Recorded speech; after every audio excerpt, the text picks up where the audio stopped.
am wearing my real prom dress from 1986. I think it's Jessica McClintock, because we're going to be doing line dancing to some 80s music. So this one will start out, and I'll show it to you with my back to you facing the curtain. But we're going to start off with this one. We're going to go side together, side together, side. Side together, side together, side.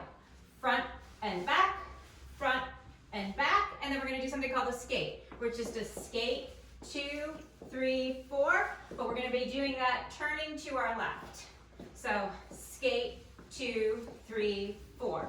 So, and I'm just holding this up so you can see my legs. So side together, side together, side, side together, side together, side, front and back, and skate 2, 3, 4. Side together, side together, side, side together, side together, side, front and back, and skate 2, 3, 4. Side together, side together, side, side together, side together, side, front and back, and skate 2, 3, 4. Side together, side together, side, side together, side together, side, front and back, and skate 2, 3, 4. Okay, let's go ahead and dance to the music. I'm going to be using Howard Jones' Life in One Day.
One day